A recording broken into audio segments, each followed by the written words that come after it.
Think for a moment. What if you could travel back in time and meet the wisest man who ever lived? The one who received directly from God an extraordinary gift, wisdom that surpassed all other mortals. Today, we'll dive into the fascinating story of Solomon, the third king of Israel, son of the great King David.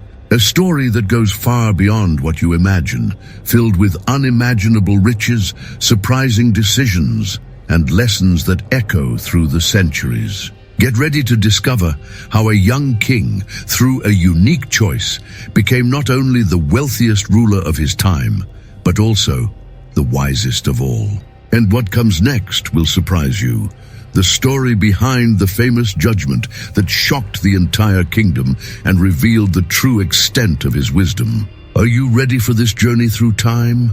Then let's start from the beginning, when a young prince was about to inherit the greatest kingdom Israel had ever known. It all began when David, on his deathbed, chose Solomon as his successor, fulfilling a promise made to Bathsheba, the young prince's mother. The coronation moment was marked by great celebration in Jerusalem, with people shouting, "Long live King Solomon," while the sound of trumpets echoed through the city. Solomon was only 20 years old when he assumed the throne of Israel, a kingdom that stretched from Egypt to the Euphrates River. It was an immense responsibility for someone so young.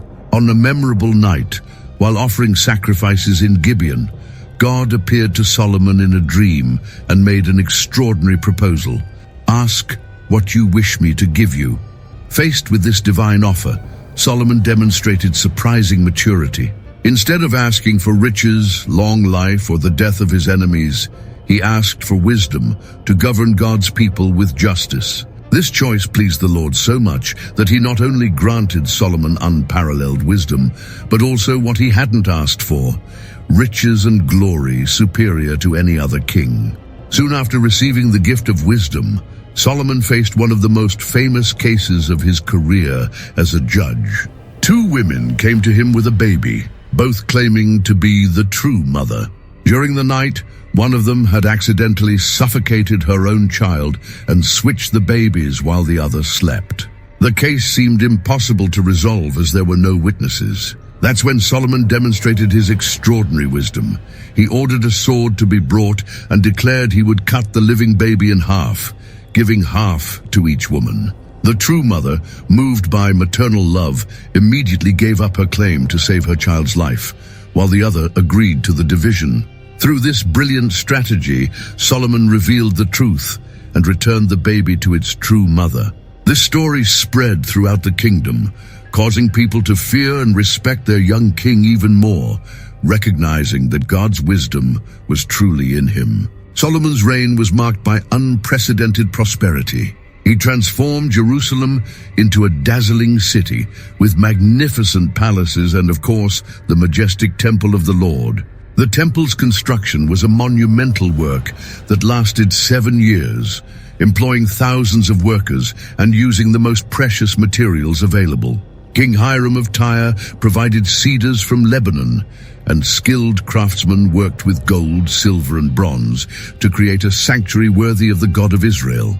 The temple's interior was covered in pure gold, and in the Holy of Holies, 2 giant cherubim, also covered in gold, spread their wings over the Ark of the Covenant. When the temple was finally dedicated, the Lord's glory filled the place so much that the priests could not stand to minister. It was a visible sign of divine approval over Solomon's work.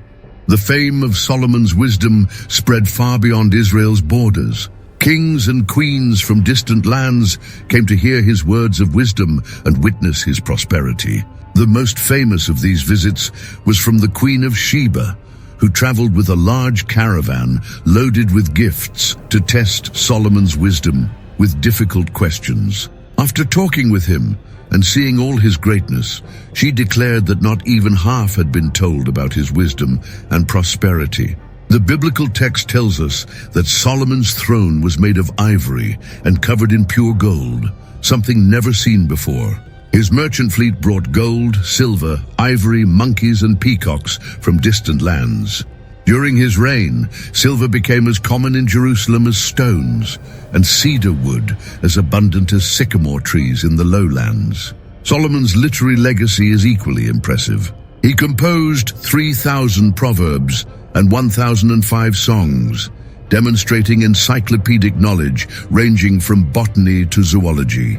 In the book of Proverbs, we find his practical wisdom for daily life, addressing topics such as relationships, work, wealth, and character. In Ecclesiastes, he shares deep reflections on the meaning of life based on his own experiences. And in the Song of Songs, we have a beautiful poetic expression of romantic love.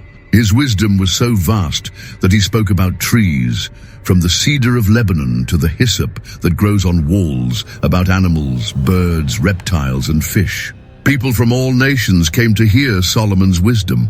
However, despite all his wisdom, Solomon began to stray from the Lord's path. He married many foreign women, including Pharaoh's daughter, and ended up having 700 wives and 300 concubines. These women brought their gods and religious practices with them and gradually turned Solomon's heart toward other gods. He built altars for Chemosh, Molech, and other pagan deities, provoking the Lord's anger. It's a tragic irony that the wisest man in the world made such foolish choices. This shows us that even the greatest wisdom, if not accompanied by obedience and faithfulness to God, can be corrupted. The Lord appeared to Solomon twice, warning him about the consequences of his unfaithfulness. The first time, he promised to bless him if he walked in righteousness like his father David. The second time, he warned that he would divide the kingdom because of his disobedience.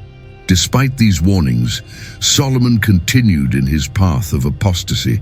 As a result, God raised adversaries against him: Hadad the Edomite, Rezon son of Eliada, and Jeroboam son of Nebat, who would later lead the revolt of the northern tribes.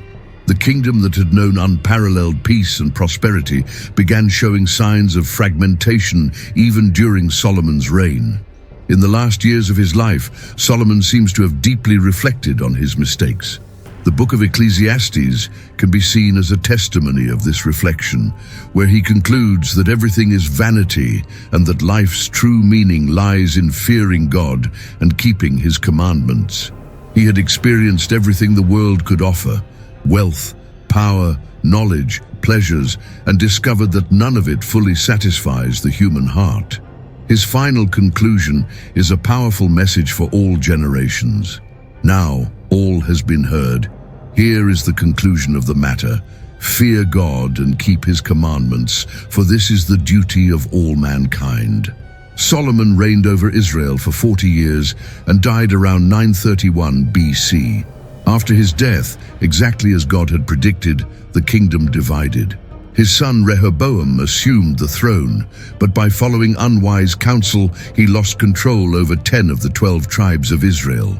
The united kingdom that David had established and Solomon had brought to its peak fragmented, never regaining its former glory. However, Solomon's legacy of wisdom lives on through the books he wrote, which are part of the Holy Scriptures and continue to instruct people worldwide. Solomon's story teaches us valuable lessons about wisdom, humility, and faithfulness. First, we see that true wisdom comes from God and should be used to serve others. Second, we learn that even the wisest of men must remain humble and dependent on God.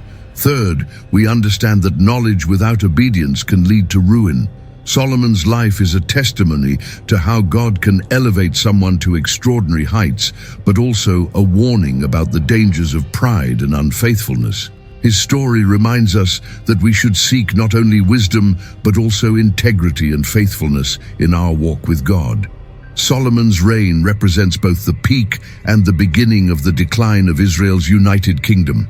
During his rule, the nation achieved unprecedented splendor with abundant peace and prosperity.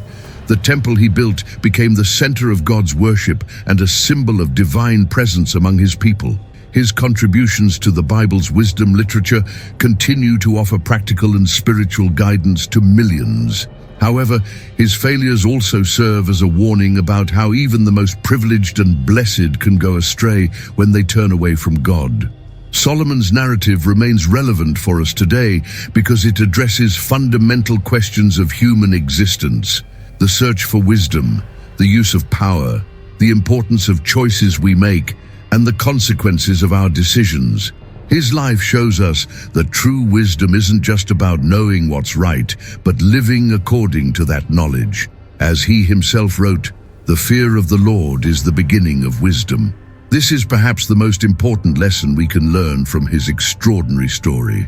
Now that you know Solomon's complete story, don't forget to leave your like, subscribe to the Holy Scriptures channel, and share this video with your friends and family. Leave in the comments which aspect of Solomon's life caught your attention the most. Until next video.